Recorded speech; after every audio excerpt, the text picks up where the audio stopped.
Vous êtes à la source de l'actualité, à toutes et à tous, bonsoir. Bienvenue, les grandes articulations. Lutte contre l'insécurité urbaine, le quartier Boulbinet dispose d'un nouveau commissariat de police. C'est le ministre secrétaire général de la présidence et celui de la sécurité qui préside la cérémonie inaugurale. À suivre dans un instant. Réunion ministérielle sur la mise en œuvre des mesures de suivi du FOCAC. L'événement se tient à Changsha, c'est en Chine. Un rendez-vous avec l'Afrique. La délégation guinéenne est fortement représentée à cette rencontre de haut niveau. En région forestière, réhabilitation de 15 km de route. Ce tronçon relie la commune rurale de Fouala à la sous-préfecture de Senko. Les autorités locales emboîtent le pas au chef de l'État qui met l'accent sur le désenclavement des zones rurales. C'est tout pour le sommaire. Place au développement. À présent, le contenu de ces décrets. Décret D 2025-0083 PRG CNRD SGG portant attribution, organisation et fonctionnement de la Commission nationale de défense et de sécurité. Le président de la République, vu la charte de la transition, décrète. Chapitre 1, dispositions générales. Article 1er. Il est créé une commission nationale de défense et de sécurité, en abrégé CNDS. Chapitre 2, attributions. Article 2. La commission nationale de défense et de sécurité, CNDS, dont le siège se trouve au ministère de la Défense nationale, est chargée de l'application et de l'exécution des décisions du Conseil supérieur de défense et de sécurité nationale, CSDSN.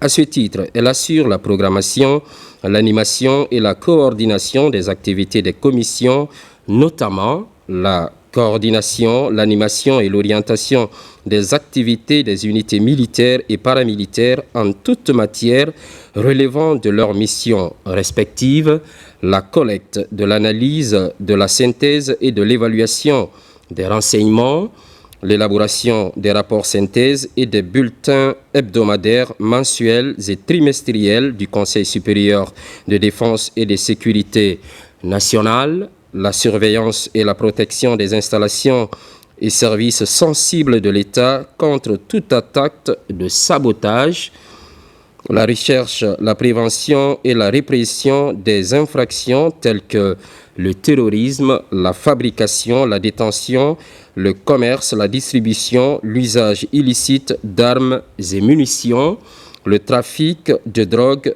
et stupéfiants, le trafic des êtres humains, les contrefaçons et l'usage de la fausse monnaie.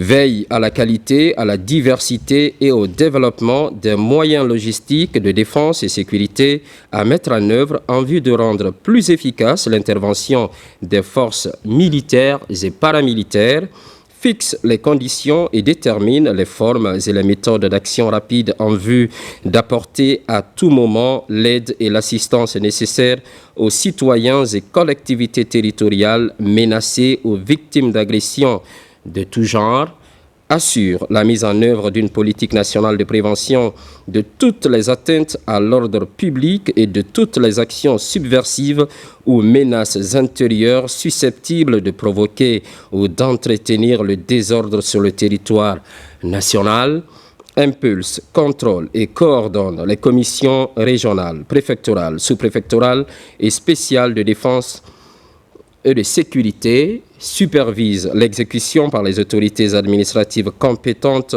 et tout cadre expérimenté de l'état des décisions découlant de la déclaration de l'état d'urgence ou de l'état de siège sur tout ou partie du territoire national. Chapitre 3. Organisation et fonctionnement. Article 3. La Commission nationale de défense et de sécurité est composée comme suit. Président, le ministre de la Défense nationale. Premier vice-président, le ministre de l'Administration du territoire et de la décentralisation.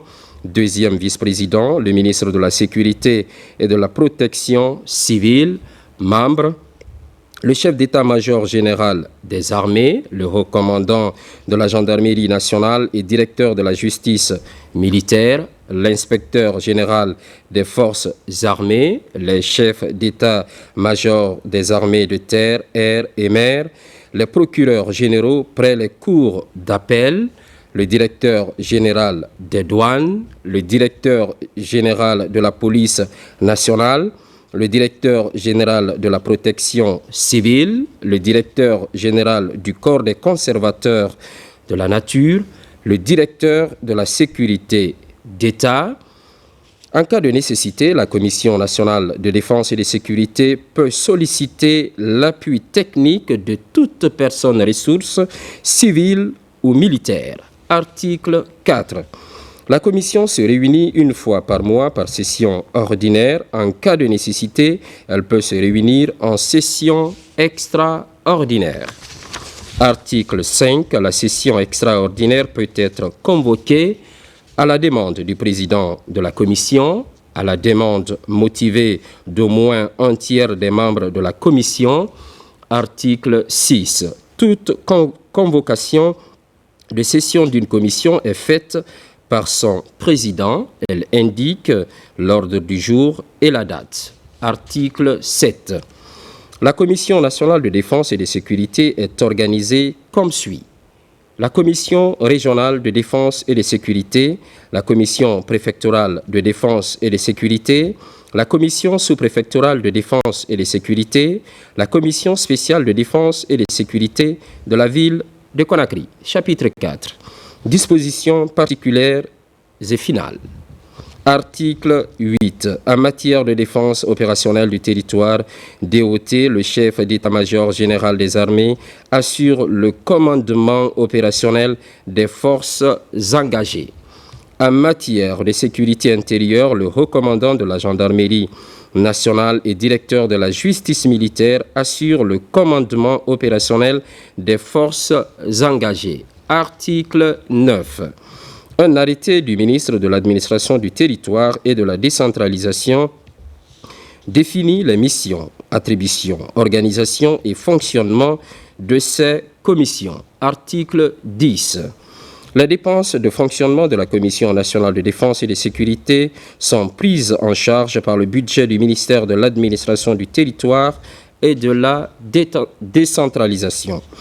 Article 11. Le présent décret qui abroge toutes dispositions antérieures contraires prend effet à compter de sa date de signature, sera enregistré et publié au journal officiel de la République. Conakry, le 11 juin 2025, signé Général Mamadi Doumbouya.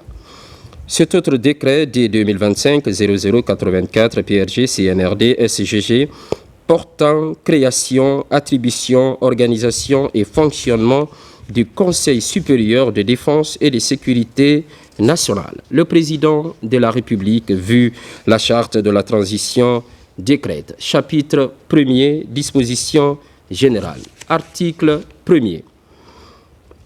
Conformément à la charte de la transition, en ses articles 2, 38, 39 et 40, il est créé auprès du président de la République un Conseil supérieur de défense et de sécurité nationale, en abrégé CS-DSN. Article 2. Le Conseil supérieur de défense et de sécurité nationale est l'organe suprême qui traite de l'orientation stratégique des questions de défense et de sécurité nationale. Article 3. Le Conseil supérieur de défense et de sécurité nationale est présidé par le président de la République en sa qualité de chef suprême des forces armées. Article 4. Le Conseil supérieur de défense et de sécurité nationale est doté d'un siège et d'une allocation budgétaire inscrite dans la loi des finances de chaque année. Chapitre 2. Les attributions du Conseil supérieur de défense et de sécurité nationale. Article 5. Le Conseil supérieur de défense et de sécurité nationale a pour attribution l'orientation stratégique des questions de défense et de sécurité nationale, notamment la sécurité intérieure et extérieure de la Guinée, la protection de la souveraineté nationale, la protection des personnes et de leurs biens, la protection des ressources de la nation pour sa défense, l'emploi des forces de défense et de sécurité en temps de crise et de conflits armés, la mobilisation et la réorientation des ressources nationales en temps de crise et de conflits armés, l'affectation des ressources exceptionnelles aux forces de défense et de sécurité en tout temps. Article 6.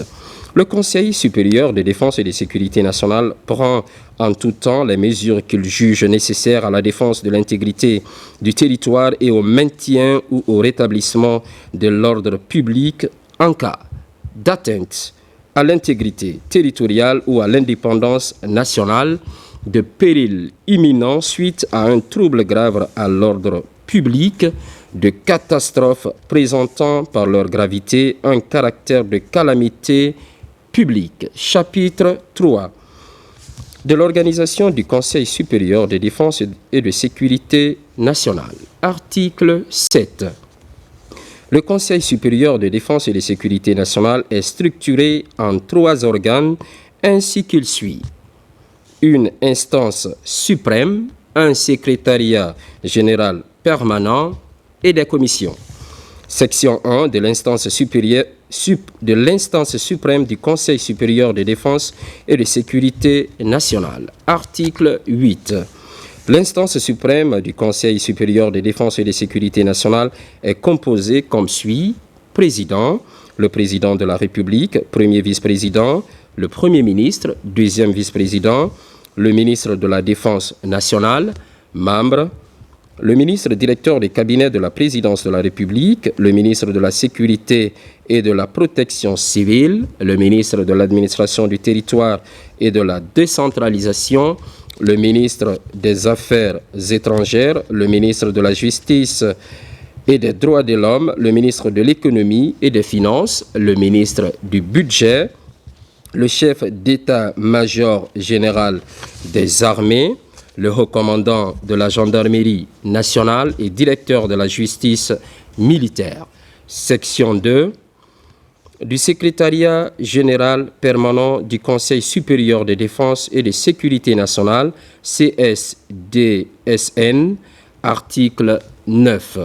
L'administration du Conseil supérieur de défense et de sécurité nationale est assurée par un secrétariat général permanent.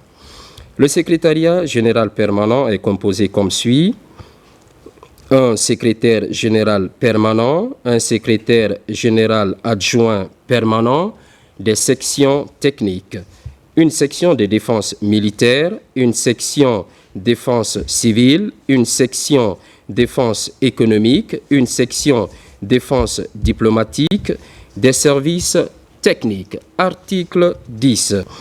Le secrétaire général permanent est choisi parmi les hauts cadres civils ou officiers généraux ayant une expertise en matière de défense et de sécurité.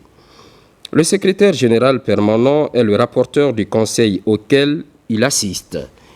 Il est assisté dans ses fonctions par un secrétaire général adjoint permanent choisi par les hauts cadres civils ou officiers supérieurs. Le secrétaire général permanent et son adjoint sont nommés par décret du président de la République. Article 11. Le secrétaire général permanent assiste le président de la République dans la préparation, le suivi et l'exécution des décisions du Conseil. À ce titre, il est chargé d'analyser les documents, projets ou études émanant des sections techniques, d'administrer et de veiller quotidiennement au bon fonctionnement de l'administration du Conseil, de superviser l'exécution et le contrôle des tâches au niveau des commissions, de préparer l'ordre du jour, de rédiger les comptes rendus de réunions et de suivre l'exécution des décisions du Conseil supérieur de défense et de sécurité nationale. Article 12. Le secrétaire général permanent prépare les projets de budget annuel du Conseil supérieur de défense et de sécurité nationale dont il est l'ordonnateur délégué. Article 13. Le secrétaire général permanent est appuyé par les sections et services techniques. Le personnel des sections techniques est nommé par décret du président de la République. Le personnel des services techniques est nommé par décision du secrétaire général permanent après approbation du Conseil. Le secrétariat général permanent peut recevoir du personnel détaché suivant les règles administratives en la matière. Article 14. Le secrétaire général permanent, le secrétaire général adjoint et le personnel des sections et services techniques bénéficient d'une indemnité mensuelle dont le montant est fixé par voie réglementaire. Article 15. Les personnels nommés dans les sections techniques sont des personnalités civiles ou militaires de nationalité guinéenne, officiers supérieurs ou généraux reconnus pour leurs compétences, leur probité, leurs expériences dans le domaine de la défense, de la sécurité et dans la conduite des affaires de la nation. Section 3. Des commissions du Conseil supérieur de défense et de sécurité nationale. Article 16. Les commissions du Conseil supérieur de défense et de sécurité nationale sont la Commission nationale de défense et de sécurité CNDS, la Commission régionale de défense et de sécurité CRDS, la Commission préfectorale de défense et de sécurité CPDS, la Commission sous-préfectorale de défense et de sécurité CSPDS, la Commission spéciale de défense et de sécurité CSDS de la ville de Conakry. Article 17. Un décret définit les attributions, l'organisation et le fonctionnement de la Commission nationale de défense et de sécurité CNDS, chapitre 4 du fonctionnement du Conseil supérieur de défense et de sécurité nationale. Article 18. Le Conseil supérieur de défense et de sécurité nationale se réunit en session extraordinaire une fois par semestre en temps de paix et en session extraordinaire sur convocation de son président qui en fixe l'ordre du jour. En période de crise ou de conflits armés, le Conseil supérieur de défense et de sécurité nationale se réunit autant de fois que nécessaire lorsque les impératifs de la défense de la nation l'exigent. Le Conseil supérieur de défense et de sécurité nationale délibère en séance plénière. Ces délibérations sont confidentielles. En cas de nécessité, le Conseil supérieur de défense et de sécurité nationale peut se réunir en session restreinte sur convocation du président de la République dont la composition est fonction de la situation ou de l'événement à examiner. Chapitre 5. Disposition finale. Article 19. Le présent décret qui abroge toutes dispositions antérieures contraires prend effet à compter de sa date de signature, sera enregistré et publié au journal officiel de la République. Conakry, le 11 juin 2025, signé Général Mamadi Doumbouya. Dans l'actualité, de retour à Kankan, le général Mamadi Doumbouya a rendu visite aux notabilités de Kouroussa. Un accueil triomphal lui a été réservé. Le patriarche El Hadj Lansina Keïta salue les efforts constants du chef de l'État en faveur du développement national. Omar Bari, compte rendu. De retour de son séjour à Kankan, le président de la République, son Excellence le général Mamadi Doumbouya, a marqué une nouvelle étape de proximité avec les populations en rendant ce mardi 10 juin 2025 une visite de courtoisie au Soti Kémo de Kouroussa El Hadj Lansina Keïta dans une atmosphère empreinte de ferveur populaire. C'est une foule à liesse qui a envahi les rues de Kouroussa pour saluer l'arrivée du chef de l'État.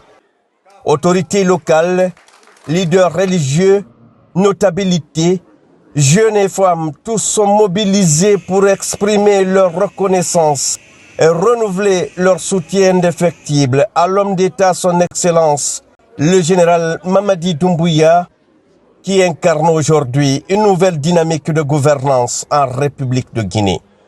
Les témoignages de gratitude se sont multipliés à l'image de ceux du patriarche de Kouroussa, transmis par le grand imam au nom du Soti Kémo El Hadj Lansina Keïta.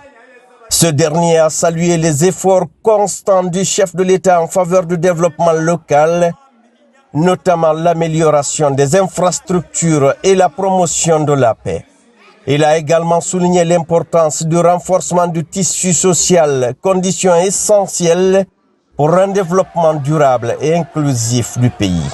Ina bara men kala la Guinée président ina fama ya tala igala Guinée kadin buluta kadin gonka ka reconsidération ke flane ba so de ba men kala ba igala Guinée kadin buluta kadin gonka président ifa ko barka blinge président madan wo madi wallahi la Guinée kadin men ye koka ne itere kiero konko yaruka aite sero duri brato gido ikaida ministre la wuli affaires étrangères de la morsana ko la Guinée kadita to la banban yaro habran wala habran kala Guinée kadita kanedi ifa ko sako ko barka blinge imado madi président Ibrahim menta la Guinée kadeno mi tembra bankrana ni setenye Ibrahim menta bra mo wa muambo wa kanadu barara ko ka barka blinge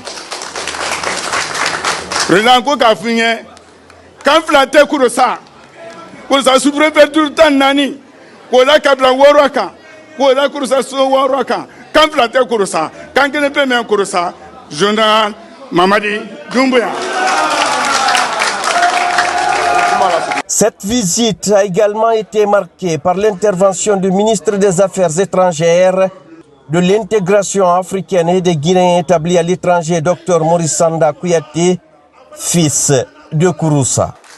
Il a exprimé la fierté des habitants face à la transformation visible de leur préfecture et a réaffirmé l'engagement des citoyens à accompagner le processus de refondation nationale initié sous le leadership de son Excellence, le général Mamadi Doumbouya. Kwabra sewa abranyale adoa falabona kana falutre kana korolutre kana doni nutre kobra dianye ale fana kuro sadeni di muntu kunyo la sayma kwabra ke kuro sadeni aiba kilabla idenu kwa kilabla ko inshallah aima ko ba kemena aiba jaino no afa mo brenya ya fo ale nye mo ba kuide ke fo la le di ha président mrofo kunyo funye. Chaque déplacement du président de la République sur le territoire national révèle un peu plus son charisme et la profonde adhésion des populations à sa vision. Les réformes engagées dans tous les secteurs traduisent une volonté manifeste de redonner à la Guinée sa dignité et sa place dans le concert des nations. À Kouroussa, comme ailleurs, le peuple de Guinée a compris. Le changement est en marche et il se fait par les actes que pose le chef de l'État, son Excellence le général Mamadi Doumbouya, chaque jour à travers le pays.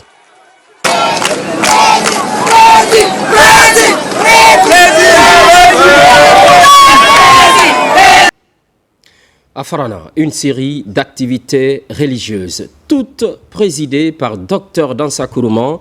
En séjour dans le Sankara, il s'agit de la pose de la première pierre d'une mosquée, sacrifice et lecture du Saint-Coran. Des prières sont formulées pour le vivre ensemble. Ibrahima Oulenfofana. Dans la ville de Farana, à Mangafrigia, au quartier Siri-Colonie, cette nouvelle maison de Dieu va bientôt sortir de terre. L'édifice est financé par le président de la République pour accompagner l'islam dans le Sankara. En présidant la pose de la première pierre, Dr Dansa Kourouman a reçu plusieurs honneurs de la part des notabilités pour ses efforts. C'est cette ancienne mosquée qui sera démolie pour reconstruire dans un grand espace en R+1. La mosquée sera réalisée en R+1, une surface de 200 mètres carrés à deux niveaux. Le premier niveau, c'est le rez-de-chaussée. À l'étage serait réservé pour les femmes. Le rez-de-chaussée a sa capacité d'accueil de 200 fidèles. L'étage aussi, c'est 200 fidèles. Ça nous fait ici les 400 fidèles. Donc le délai d'exécution, selon le planning, c'est 4 mois. Elle a toutes les caractéristiques d'une mosquée moderne. Les arcades intérieures et extérieures, les 4 minarets hauts de 15 mètres de hauteur, donc le dôme central, plus un bureau et une salle de réunion à l'étage. Elle serait réalisée dans les règles de l'art. Toujours dans le sillage des festivités, c'est le collectif des amis de Dr Dansa Kourouman qui initie ce cadre de sacrifice et de prière. Ici, à la grande mosquée de Farana, des prières sont faites pour le chef de l'État, tous les fils ressortissants de Farana et le pays tout entier. Et passer des années sur le banc avec une personne qui occupe aujourd'hui une très grande place au sein de la nation, ne restez pas en tant que spectateur. Il faudrait venir au secours de lui pour le soutenir, l'appuyer, pour l'accompagner, afin que vraiment cette mission qui lui a été confiée, il puisse réussir. Au cours de ces différentes cérémonies religieuses, les habitants ont été sensibilisés sur la promotion du vivre ensemble et surtout le pardon. L'occasion aussi pour les sages de faire des lectures plurielles du livre saint en faveur du général président Mamadi Doumbouya. Insécurité urbaine. Pour lutter contre le phénomène, un commissariat de police est inauguré ce mercredi même. L'édifice est logé au quartier Boulbiné, commune de Kaloum. C'est le ministre secrétaire général de la présidence et le ministre de la sécurité et de la protection civile qui préside la cérémonie inaugurale. Alpha Isiagaba nous fait le point. À Boulbiné, le quartier présidentiel, un nouveau commissariat urbain de police est désormais opérationnel. Le bâtiment de type R+1 est réalisé et équipé par le gouvernement guinéen à travers le budget national de développement. À l'inauguration du commissariat urbain de Boulbiné, le ministre secrétaire général à la présidence et le ministre de la sécurité et de la protection civile, la réalisation du commissariat urbain de police vient ainsi concrétiser la vision du président de la République, celle de doter les agents chargés de l'application de la loi un meilleur cadre idéal de travail. Ce nouveau commissariat nous donnera les moyens de contribuer à combattre plus efficacement les fléaux qui menacent notre société, la délinquance juvénile, les actes de banditisme et surtout ces positions que la drogue, particulièrement cette nouvelle forme appelée couche, qui fait des ravages parmi notre jeunesse. La réalisation de ce commissariat urbain de police vient faciliter la sécurité des personnes et de leurs biens dans ce quartier stratégique de la commune de Kaloum. La mise en service de ce commissariat s'inscrit pleinement dans la dynamique de réforme structurelle impulsée depuis le 5 septembre 2021 sous l'impulsion clairvoyante de son Excellence, le général Mamadi Doumbouya, président de la République, chef de l'État, chef suprême des armées. Le commissariat urbain de Boulbiné est un outil opérationnel pour répondre aux défis spécifiques de sécurité de cette zone. Trafic maritime, densité urbaine et mobilité transfrontalière. Je voudrais respectueusement saluer la vision du chef de l'État, mais aussi sa constance, secteur par secteur, domaine par domaine, de donner à notre administration en général, mais aussi à notre pays, la place qu'il appartient dans le concert des nations. Je veux rappeler que quand un pays veut se développer, il faut se donner les moyens pour sa paix et pour sa sécurité. Dans ce sens, le président de la République, le général Mamadi Doumbouya, fait en sorte que les forces de défense et de sécurité, dans leur globalité, en parlant d'armée, en parlant de police, en parlant de protection civile, en parlant de corps de conservateurs de la nature, en parlant de douane, il fait en sorte que l'ensemble de ces forces de défense et de sécurité continuent leur montée en puissance. Cela signifie pour nous le recrutement, ça signifie l'entraînement, ça signifie la formation, mais aussi l'équipement. Mais il faut aussi dire que les questions, dans sa vision globale, le chef de l'État veut ramener la sécurité au plus près des populations et améliorer les relations des forces de défense et de sécurité tous les jours avec les populations, partout en République de Guinée. La construction de ce commissariat urbain de police de Boulbiné est une des actions phares planifiées par le ministère de la Sécurité et de la Protection civile. Déjà, plusieurs autres commissariats centraux sont en ce moment en cours de réalisation dans le pays profond. Sur tout autre plan, démarrage des examens sur toute l'étendue du territoire national. C'est ce jeudi 12 juin. Le niveau des préparatifs est rassurant. Les dernières consignes sont livrées aux acteurs impliqués. Pour être plus complet, le ministre de l'Enseignement préuniversitaire et de l'Alphabétisation a fait une déclaration Ensemble, on suit Jean-Paul Sédi. Comme chaque année, nous voilà en période d'examens finaux qui marque le passage d'un cycle scolaire à un autre. Ils auront lieu du 12 au 27 juin 2025 pour les 3 examens. Examen de fin d'études élémentaires, brevet d'études du premier cycle et baccalauréat unique. Ce sont des moments d'angoisse pour les élèves et professeurs, pour les parents d'élèves, mais aussi pour les gestionnaires du système éducatif, et cela est normal. Cette année, ce sont 566 069 élèves au total, dont 313 283 jeunes élèves du primaire qui vont être évalués dans 1497 centres. 179 849 élèves au collège qui vont être également évalués dans 648 centres d'examen. Enfin, 72 937 lycéens le seront dans 260 centres d'examen du baccalauréat.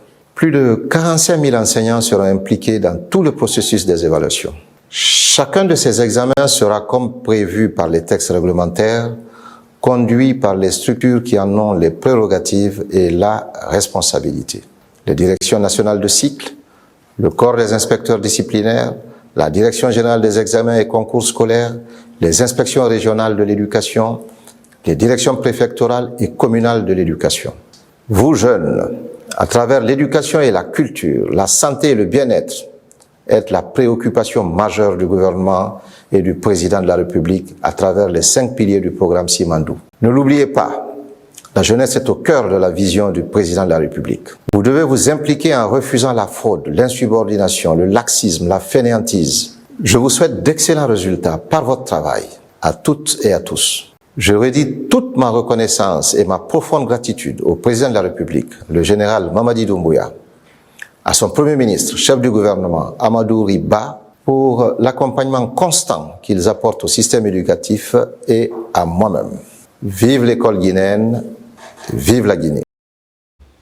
À présent, le contenu de ce communiqué du ministère de l'Enseignement technique, de la formation professionnelle et de l'emploi.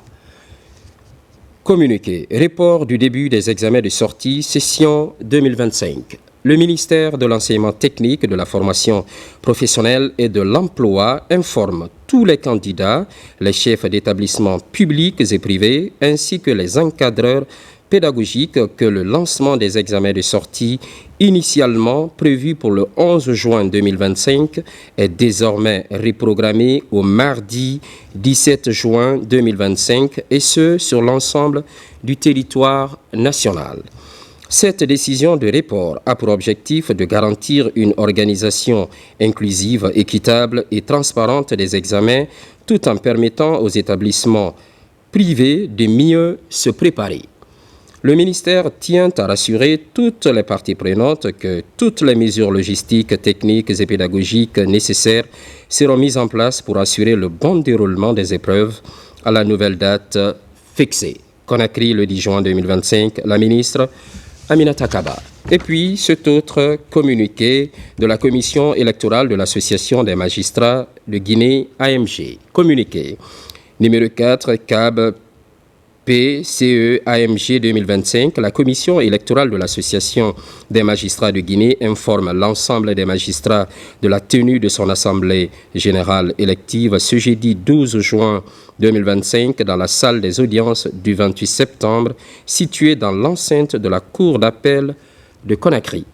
À cet effet, la Commission électorale invite tous les magistrats de Guinée à se mobiliser massivement pour voter par les différents canaux mis à leur disposition, à savoir le vote par bulletin secret, le vote en ligne sur le lien Google Forms qui sera activé le jour du vote, le vote par SMS et WhatsApp sur 2 numéros déjà communiqués sur la plateforme des magistrats.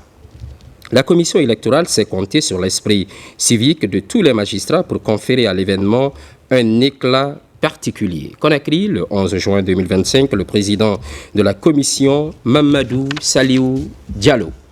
Hors du pays, à Osaka, la Guinée dispose d'un stand et un espace commercial Ces deux installations sont visitées par le Premier ministre et sa suite.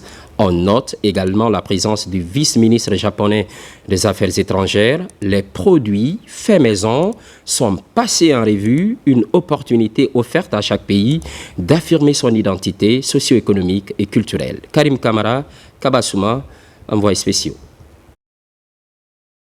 Dans la foulée des activités de la journée dédiée à la Guinée, place à une partie de visite sur le site de l'exposition. Le Premier ministre guinéen et son hôte sont d'abord reçus dans le pavillon du Japon où la technologie est sans faille. Ensuite, nous voici au pavillon qui abrite le stand et l'espace commercial de la Guinée. Ici, l'arbre à palabres et les valeurs qu'il incarne sont expliquées aux membres des deux délégations. À cela s'ajoutent quelques produits, notamment le fonio, dont les vertus ne sont plus à démontrer. À l'Expo universelle d'Osaka 2025, la Guinée présente une vingtaine de produits. Ici, le ministère du Commerce, Industrie et PME, à travers l'Agipex, assure la présence de 24 entreprises, une participation perçue comme une renaissance du secteur privé guinéen à travers un entrepreneuriat fécond. Nous sommes très réjouis du contenu des échanges entre les deux directions officielles de la Guinée et celle du Japon. Le contenu du discours de M. le Premier ministre Amadou Bawouri a été un discours très enrichi. J'apprécie l'initiative de faire venir les entreprises pour un peu créer l'ouverture et puis le début d'une collaboration du secteur privé entre le Japon et la Guinée. Pour sa part, le Premier ministre Amadou Ouriba estime que cette participation de la Guinée est certes modeste, mais elle va tracer les sillons de ce qui est possible dans les prochaines années. Il était essentiel que la Guinée soit représentée à l'Expo Osaka 2025. L'intérêt de l'Expo, c'est pratiquement montrer qu'on est partie du monde, on est là, on apporte ce que nous avons de meilleur. En tout cas, félicitations à toutes les équipes du ministère de l'Industrie et du Commerce. Félicitations aux artistes. À titre posthume, on ne peut que remercier Mamadi Keïta parce que ce que j'ai vu avec les jeunes enfants de Mishima en train d'être des spécialistes du djembé traduit ce qui est essentiel.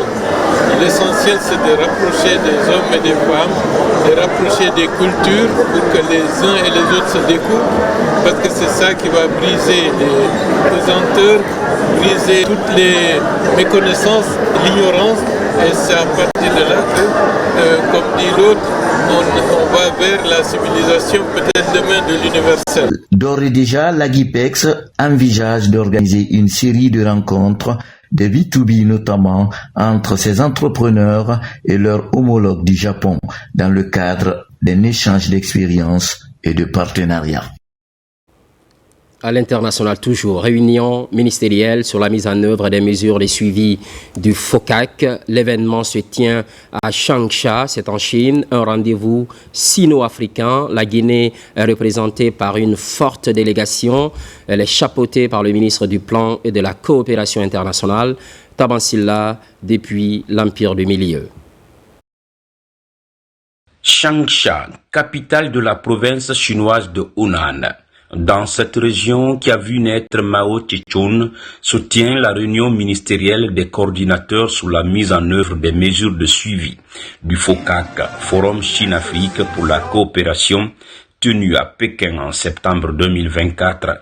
Le ministre du Plan et de la Coopération internationale conduit à ce symposium la délégation guinéenne. Au mois de septembre dernier, le chef de l'État était venu avec une forte délégation pour participer à la conférence présidentielle du FOCAC. C'était de faire la revue des 10 points qui ont été annoncés par son Excellence M. Xi Jinping l'année dernière. Et on a vraiment avancé que la vision du chef de l'État, qui est le Simandou 2040, le programme de développement socio-économique durable et responsable qui est basé sur 5 piliers, ces 5 piliers corroborent correctement avec les 10 points que FOCAC entend développer les 3 prochaines années.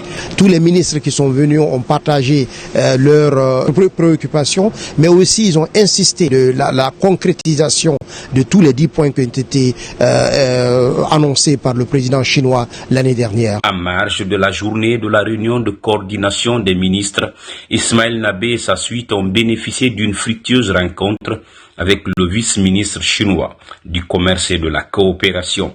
Des propositions qui rassurent dans un partenariat gagnant-gagnant entre la Chine et la Guinée ont été faites. Depuis le mois de septembre, aujourd'hui, il y a eu 6 accords de partenariat qui ont été signés. Que ce soit des prêts, que ce soit des dons, mais que ce soit aussi des partenaires stratégiques. Nous sortons vraiment satisfaits et continuer ce dynamisme avec les sectoriels, continuer ce dynamisme avec nos partenaires chinois pour essayer de revitaliser, mais aussi de transformer ces acquis pour la population guinéenne. C'est bon des projets, c'est bon ces annonces, mais ce qui est important, comment ça peut transformer, changer la vie des Guinéens. Au nom du gouvernement, le ministre du Plan et de la Coopération internationale rassure que la Guinée est déterminée à jouer pleinement son rôle dans ce partenariat stratégique sino-africain pour une coopération solide, durable et bénéfique pour tous. À présent, cette décision de la Haute Autorité de la Communication, décision numéro 006-P-25 portant interdiction de l'exercice du métier de journaliste, vu la charte de la transition, vu la diffusion de fausses nouvelles, alerte séisme à Conakry, un tremblement de terre de magnitude 7 vient de frapper la zone de Petit Simbaya à Conakry à l'instant T, annoncé par le journaliste Lamine Guirassi, PDG du groupe Adafo Media, sur son compte X, Twitter, le mercredi 11 juin 2025, vu la psychose inutile que cette rumeur a provoquée au sein des paisibles populations de Conakry, vu les vérifications faites par la Haute Autorité de la Communication auprès des services spécialisés compétents qui ont démenti l'information, considérant la faute professionnelle grave commise par ce journaliste et promoteur de médias, considérée comme une source d'information suite à l'autosaisine de la Haute Autorité de la Communication HAC, vu l'examen approfondi de cet article par le collège de la HAC. La Haute Autorité de la Communication, après en avoir délibéré en séance plénière ordinaire du mercredi 11 juin 2025, décide 1. L'interdiction de l'exercice du métier de journaliste par Lamine Guirassi en République de Guinée jusqu'à nouvel ordre pour diffusion de fausses nouvelles et fausses consignes. Ce, conformément aux dispositions des articles 98 et 106 de la loi organique L 2010-02-CNT de 22 juin 2010 portant liberté de la presse en République de Guinée et celle de l'article 52 de la loi L 2020-0010-AN de juin 2020 portant attribution, composition, organisation et fonctionnement de la Haute Autorité de la Communication HAC. 2. La présente décision qui prend effet à compter de la date de sa signature sera enregistrée et publiée au journal officiel de la République. Conakry, le 11 juin 2025, en siégé et signé 1.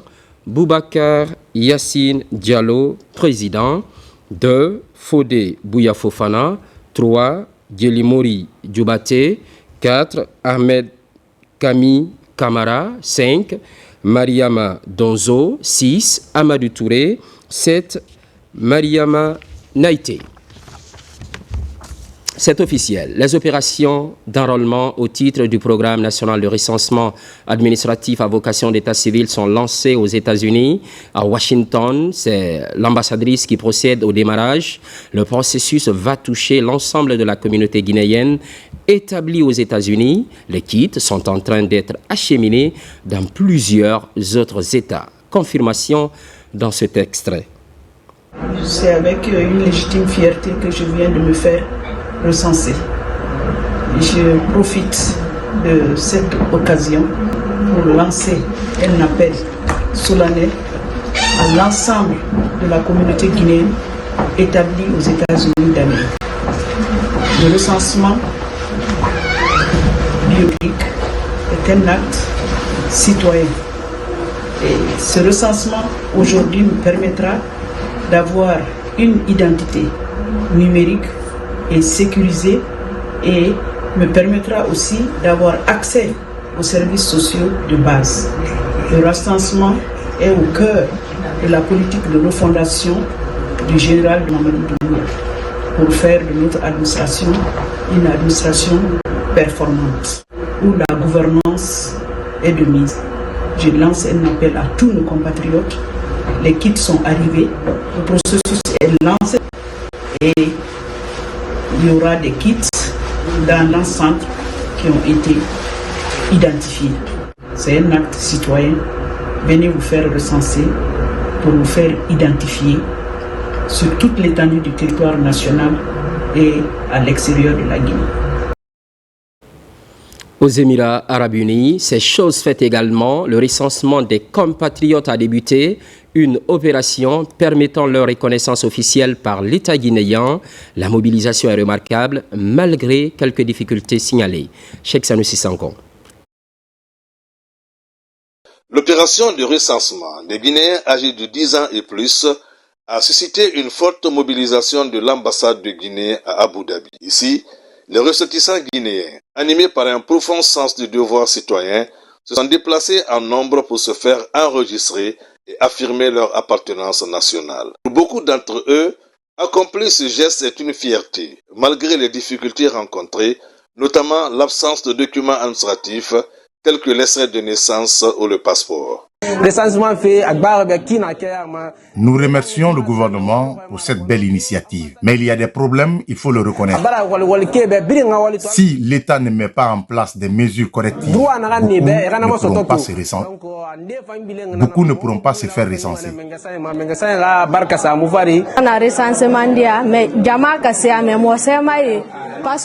Il y a ici beaucoup de personnes qui n'ont que le passeport, alors qu'on exige l'extrait de naissance. Nous demandons à l'État de revoir cette situation pour permettre aux gens de se faire recenser. Un élément déterminant de cette mobilisation a été l'engagement du mouvement GMD La Solution, très actif dans la sensibilisation, l'information et l'encadrement des citoyens tout au long du processus. Grâce à son effort, de nombreux obstacles ont été levés, facilitant ainsi l'accès au recensement pour un grand nombre de Guinéens. Ce recensement a pour but de vraiment octroyer à tout un citoyen guinéen un numéro national unique, comme ça se passe dans les autres pays. Nous avons 1655 Guinéens résidant officiellement aux Émirats avec carte de séjour.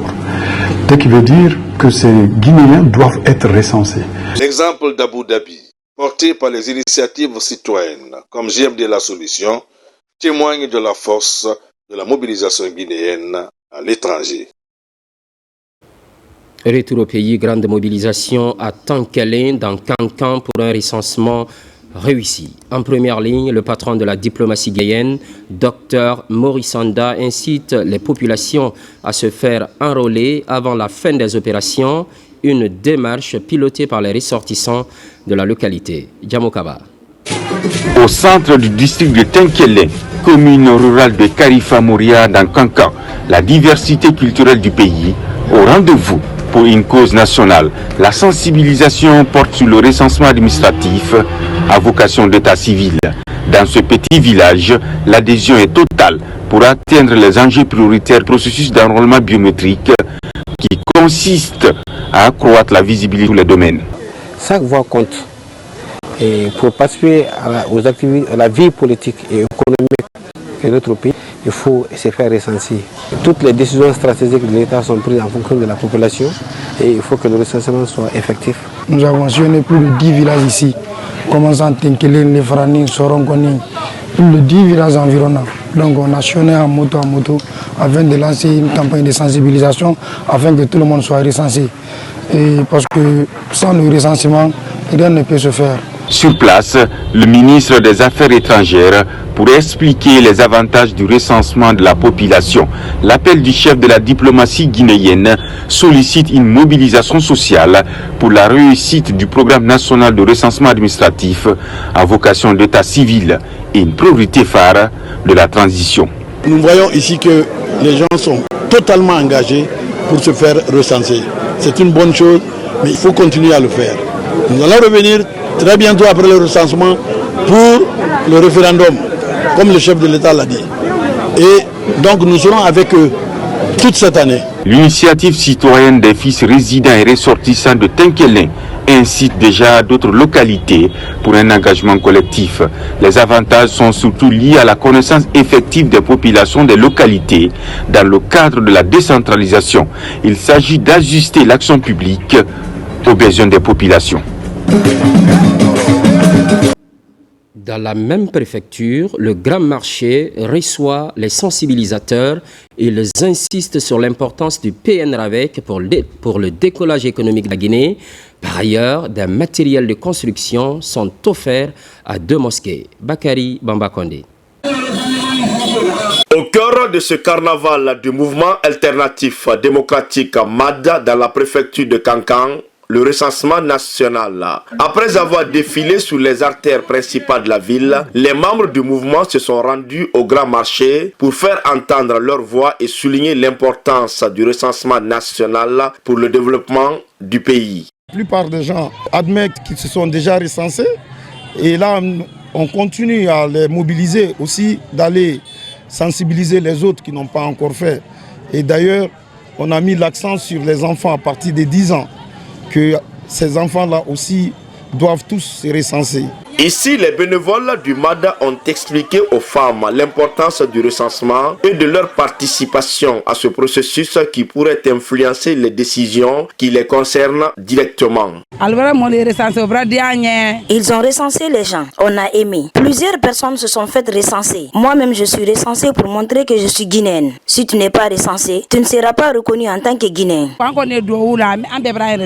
À la suite de cette sensibilisation, le président du mouvement alternatif démocratique a fait don de ciment, moquettes et bouilloires à 2 mosquées locales du quartier Bordeaux SOS dans le but de renforcer les infrastructures communautaires. Ce don est venu à point nommé parce que quand vous voyez la mosquée, son état, ça m'a beaucoup inquiété en tant que premier responsable du quartier. Il y a beaucoup d'autres qui sont dans cet état-là. Mais celle qui est commencée là, vraiment, je voudrais que cela soit terminé. Je profite de l'occasion pour remercier le mouvement qui a apporté le soutien là. Les dons aux mosquées témoignent également de la volonté d'unité et de solidarité de ses membres au sein de la préfecture. Soutien des initiatives présidentielles. Les échanges ont lieu avec les jeunes et les autorités administratives. On est toujours à Kankan, bien sûr. C'est une plateforme engagée dans la dynamique du développement national. Kerfa la presse Camara. C'est dans la salle de conférence des jeunes de Kankan que s'est tenue la rencontre et la réception des membres de la coordination nationale du Mozakod, dirigée par Raja Diaba Doumbouya. Cette rencontre a permis de mettre en lumière l'importance du recensement et les stratégies à adopter pour encourager les citoyens à s'y inscrire. Nous avons appelé tous les fédéraux de la région de Kankan, des différents quartiers, pour venir ici débattre avec le bureau national afin de trouver des voies et mains pour le lancement officiel, la sensibilisation de la population autour du recensement. Si aujourd'hui ce mouvement de soutien qui est présidé par ces jeunes et chapeauté par notre sœur, on ne peut qu'être heureux et soutenir à bras le corps ce mouvement pour le bien-être de la Guinée et des Guinéens, surtout la couche juvénile. Parce que ce qu'une nation a de meilleur, c'est la jeunesse. Une jeunesse positive, cette jeunesse qui sait où elle va et ce qu'elle veut. Après ce conclave, l'équipe de la coordination nationale et les membres du bureau fédéral régional du Mozakod de Kankan se sont rendus à la résidence du préfet. Après Kindia, nous sommes venus sur Kankan mettre une stratégie sur place pour que nous puissions vraiment programmer et cibler les districts ou les communes les plus stratégiques pour aller faire un programme de sensibilisation. Cette stratégie politique opérationnelle du Mosacode permettra de favoriser et faciliter l'intégration des citoyens dans la base de données administratives du pays. Ce qui, entre autres, concentre l'actualité, environnement, réchauffement de la planète, la Guinée s'active dans la mise en œuvre de la contribution nationale déterminée, en abrégé CDN. Pour aller vite, le projet partenaire a vu le jour. Conakry abrite le lancement. Mamadou Alpha Baldé, Quintessence. Pour traduire en actes concrets les projets et idées de projets envisagés dans la lutte contre le réchauffement climatique, la Guinée, avec l'accompagnement de ses partenaires comme NDC, lance le projet Partnership Action Fund permettant de favoriser la mise en place et l'opérationnalisation d'un cadre institutionnel et juridique pour la réalisation efficace des projets contenus dans la CDN. Qu'on révise maintenant. Si cette CDN n'est pas opérationnelle, donc ça mène à rien. C'est pour nous permettre de mobiliser le financement, de structurer le cadre institutionnel. Qu'est-ce qu'il faut, qui doit faire quoi, quelles sont les institutions qu'on doit mettre en place, quels sont les organismes qui seront impliqués donc pour voir comment opérationnaliser la CDN. Ce sont des idées de projet. Maintenant, il faut traduire ces idées de projet en des projets bancables, donc pouvoir mobiliser des financements. Donc, une fois que les financements sont mobilisés aussi, il faut assurer la mise en œuvre de ces actions et assurer sa coordination. Donc, c'est des éléments qui manquent un peu donc, dans nos pays, à l'instar de la Guinée. Et ce projet donc, vient appuyer pour pouvoir créer ce que nous appelons les conditions favorables à la mise en œuvre des actions contenues dans la CDN. De nombreux secteurs comme les transports, l'agriculture et autres sont concernés. La Guinée fait partie des pays à fort potentiel écologique, un rang que le pays compte garder, voire renforcer. Il y a des lacunes en termes de montage de projets bancables. Donc ce projet s'inscrit dans ce cadre pour renforcer les capacités de ces participants, de ces sectoriels, afin de pouvoir avoir ici des capacités de monter des projets dans les différents secteurs, à savoir l'énergie, l'agriculture, et les transports, les déchets et tant d'autres. Avec le lancement du projet PAF, la Guinée compte accélérer la mise en œuvre de sa contribution déterminée au niveau national dans l'ensemble des secteurs concernés. Après Sigiri, l'Union nationale des orpailleurs entame la construction d'un siège à Mandiana. L'objectif est précis, sécuriser l'art et protéger les orpailleurs, parfois victimes d'attaques à main armée. La première pierre est effectivement posée. Durée des travaux, 24 mois. Moussa Komara, pour plus de précision. Un parfum d'espoir pour les orpailleurs de la préfecture de Mandiana. La ville orifère va abriter pour la première fois un siège pour les orpailleurs.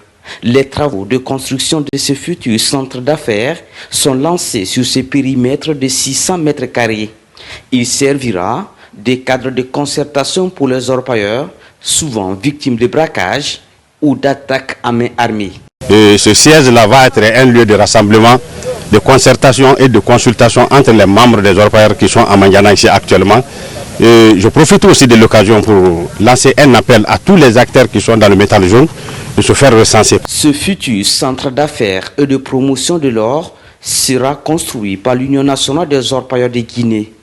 Moderniser et redynamiser le secteur dans les zones minières afin d'accroître le rendement et de créer une synergie d'action entre les différents acteurs est l'objectif clairement défini. La superficie de ce chantier est 600 mètres carrés.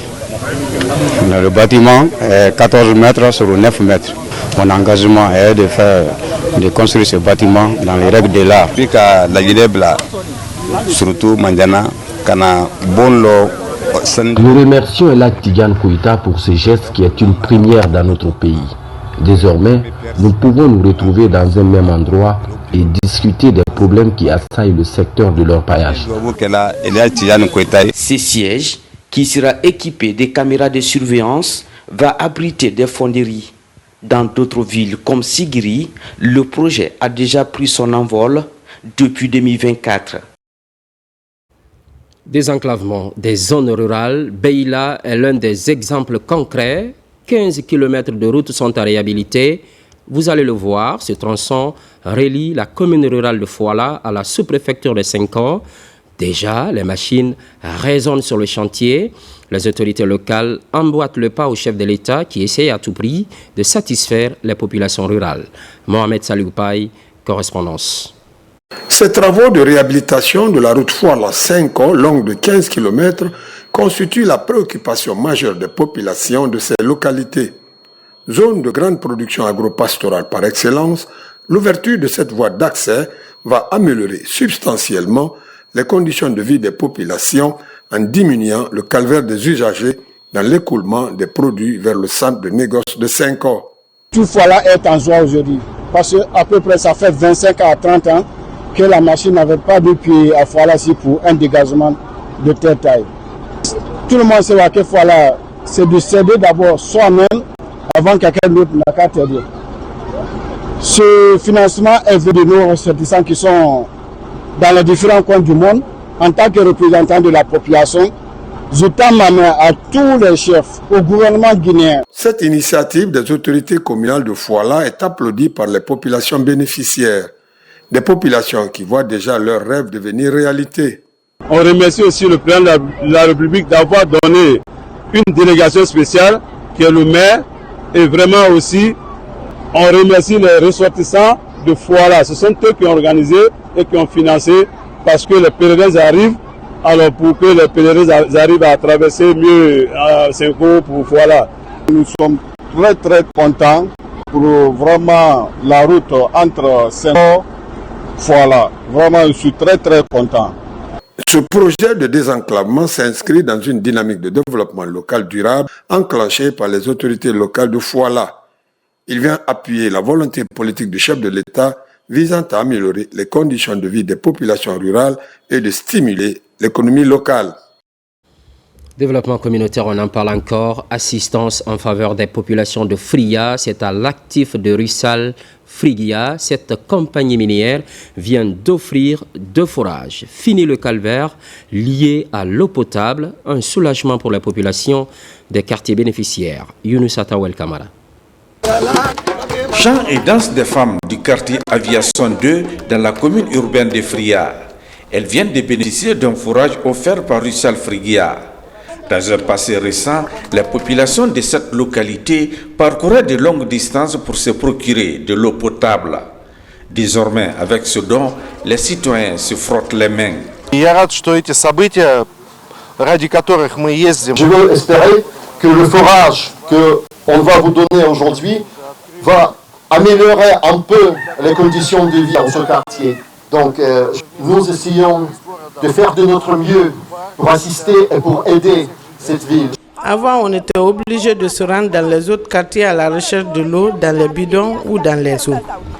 C'est pourquoi nous sommes très contents de ce don. Nous allons bien entretenir ce forage. Même manifestation de joie au quartier Taboussi. Là aussi, Russal Frigia a réalisé un forage pour soulager les populations de ce quartier situé en haute banlieue de la ville d'Alumine. Il y a vraiment un manque cruel d'eau. La population d'ici, tout le monde a une seule activité, c'est comment la maison peut être ravitaillée en eau. Donc le transport de l'eau a tellement fatigué cette population. Vraiment, nous ne pouvons que vous en remercier. Il est essentiel que les retombées de l'exploitation minière profitent davantage à la ville de Fria dans une démarche de co-développement durable. Je souhaite rendre un hommage appuyé et mérité à son Excellence Monsieur le Président de la République, le général d'armée, son Excellence Mamadi Doumbouya, chef de l'État, chef suprême des armées, pour sa vision éclairée et ses efforts considérables en faveur de la transformation économique de notre pays. À travers ce geste humanitaire, Russal Frigia exprime sa volonté d'assister les populations de Fria, mais surtout renforcer davantage les liens de coopération et d'amitié entre la Guinée et la Russie. Culture. Koya a vibré au rythme de Soumbouya-Mané, un folklore propre à cette partie de la Basse-Guinée. Il est essentiellement question de pérenniser ce folklore avec ses pas de danse à l'image des autres préfectures. Finalité, valoriser la culture guinéenne. Mamadou Saliouba, Mohamed Lamine Kamara. Dans une parfaite harmonie, les populations de Koya revisitent le riche patrimoine culturel de Soumbouya. L'événement s'appelle Soumbouya Mané. Il est à sa première édition. Cette initiative, portée par les femmes leaders de Koya, a pour objectif de valoriser l'autonomisation des femmes, la valorisation des initiatives locales et le développement communautaire. Nous comptons pérenniser cette activité qui revêt un caractère très important pour la nouvelle génération. Ces pas de danse esquissés à l'unisson, au rythme des sonorités locales, perpétuent ainsi l'héritage culturel légué par les anciens. L'ambiance ne laisse personne indifférent. Par cette manifestation, nous entendons valoriser davantage le patrimoine culturel de Koya. Nous avons une culture très riche, c'est pourquoi à tout prix, nous devons la pérenniser. Nous allons accompagner les initiateurs de cette manifestation parce que notre seule ambition, c'est le développement économique, social et culturel de Koya. Derrière cette manifestation culturelle se trouvent de nobles ambitions, celle de promouvoir le vivre ensemble, l'entrepreneuriat féminin, mais aussi la défense des acquis du CNRD. Au cours des festivités de la Tabaski, la commune de Matam a célébré la Mamaya, une première édition pour cette municipalité de Conakry. Le quartier Carrière a précisément accueilli la cérémonie, une retrouvaille citoyenne afin de renforcer le vivre ensemble. Fodé Camara. Le concept est nouveau, mais son baptême du feu est un coup de maître. Le temps d'une soirée, le quartier Carrière devient l'épicentre de toute la commune de Matam. La première édition de la Grande Mamaya de Carrière Centre a permis de resserrer les liens entre les citoyens et les membres des bureaux des conseils de quartier de la commune de Matam. Au-delà de l'unicité dans les tenues et les pas de danse traditionnels, cette initiative de valorisation du patrimoine culturel met en avant la vision d'unité d'action. Comme tous les quartiers, je suis parvenu à mettre en place les 3 bureaux parallèles au bureau du quartier, c'est-à-dire le bureau des femmes, le bureau des sages et le bureau des jeunes. Et chacun de ces bureaux a une feuille de route. Donc les femmes ont commencé par exécuter, par mettre en place une ambiance féminine qui a coïncidé à la Mamaya. Ça sera une périodicité. Nous sommes engagés à commémorer cette fête chaque année que nous vivons, Inch'Allah. Nous, femmes de la Carrière, avons pris conscience de notre force. Nous nous engageons à vivre dans la paix, la tolérance et dans l'unité. Dans l'esprit de Simandou 2040, nous voulons que les femmes soient actrices du changement, ici et maintenant. Un cœur, un quartier, une grande famille.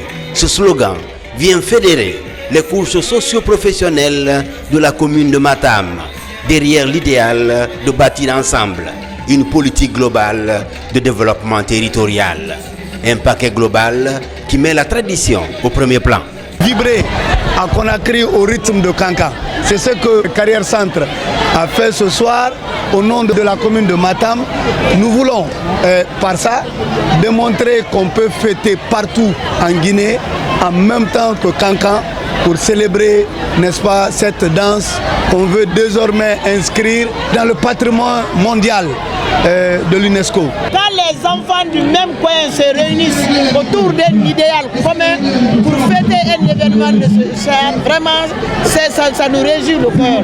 Ça prouve qu'à la carrière, il n'y a pas de soussou, il n'y a pas de malinqué, il n'y a pas de peul. Nous sommes un et indivisibles. La première édition de la Grande Mamaya de Carrière Centre a eu le mérite d'offrir un espace de loisirs de tous les âges à une frange importante de la population. Une population autrefois confinée dans les concessions pendant et après la fête de Tabaski. Ce changement de rythme a marqué les esprits à plus d'un titre. Page noire à présent. Avant de clôturer cette édition, le colonel Mohamed Kassé, journaliste émérite de la presse militaire, a tiré sa révérence à Conakry le 8 juin dernier. Parents, amis, collaborateurs se sont retrouvés au bataillon spécial de Conakry, en symposium au cours duquel des hommages lui ont été rendus. Le film des obsèques avec adjudant-chef Omar Kamara. Depuis septembre 2021, nous sommes témoins des réalités du pays. On a parlé de refondation. La nouvelle équipe qui est venue en place au niveau de la DIRPA a donné comme objectif mutation. Mutation, il faut aller de l'avant. Cette voix, vous ne l'entendrez plus. Elle s'est éteinte à main. Colonel Mohamed Kassé, figure emblématique de la presse militaire guinéenne, est décédé ce dimanche après-midi à l'hôpital Ignace Dine des suites de maladie. Sa disparition marque la fin d'un parcours exceptionnel consacré à l'armée, à l'information et à la République. Ici au bataillon spécial de Conakry, membre du CNRD et de la hiérarchie militaire, parents, amis, collaborateurs, anciens compagnons d'armes étaient tous présents pour lui rendre un dernier et vibrant hommage. Une cérémonie sobre mais digne à l'image de l'homme qu'il fut. C'est non seulement un soldat qui est tombé, mais aussi un grand reporter de la presse militaire. Et là, je salue sa mémoire et je suis fier de l'armée guinéenne d'avoir organisé une telle cérémonie pour le colonel Kassé, parce que c'est une reconnaissance nationale à ce qu'il a fait pour la patrie. C'est un officier courtois, dynamique, qui avait à cœur de servir la nation, de servir l'armée et d'être à l'écoute de sa hiérarchie. Donc je présente encore une fois mes condoléances les plus attristées à sa famille biologique ainsi qu'à toute l'armée guinéenne. Âgé de 63 ans et journaliste intrépide, colonel Mohamed Kassé a su concilier tout au long de sa carrière rigueur journalistique et obligations militaires. Son départ laisse un immense vide, mais son héritage demeurera. Nous espérons que son exemple de vie professionnelle servira les générations futures au sein de nos forces de défense et de sécurité. À l'annonce de son décès, Monsieur le ministre de la Défense nationale a fait passer une nécrologie pour camper l'homme et présenter les condoléances de l'autorité de l'armée guinéenne à la famille éplorée et aux forces de défense et de sécurité. Nous vous rassurons de notre profonde reconnaissance. Durant tout le parcours de Mohamed Kassé, on a eu de temps en temps à se retrouver. Car après Cancan, moi je fus affecté au train et garage, au camp Alpha ici. Lui, de Zérékoré, il est revenu nous retrouver à Conakry. Ce qui veut dire qu'on passait de très bons moments ensemble. Mais aussi lors des stages, ces notes le prouvent que le colonel Mohamed Kassé était un homme qui aimait la formation. Pour s'en convaincre, les différents reportages qu'il faisait au profit des écoles pour la promotion de la formation le prouvent. Au nom de son Excellence, Monsieur le Président de la République, chef suprême des armées, au nom de Monsieur le ministre de la Défense nationale, notre cher ami Mohamed Kassé, nous prions le Tout-Puissant Allah qu'il t'accorde le paradis. Issu de la 22e promotion de l'université guinéenne, colonel Kassé est de la classe 90 de l'armée nationale. Il laisse derrière lui une veuve, 2 garçons et une mère inconsolable. Colonel Mohamed Kassé repose désormais au cimetière de Tinfoula, quartier qu'il y a vu naître et grandir et dont il appelait affectueusement son village natal.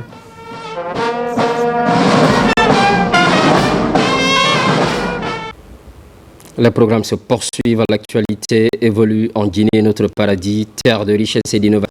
Constante fidélité à toutes et à tous. À très vite.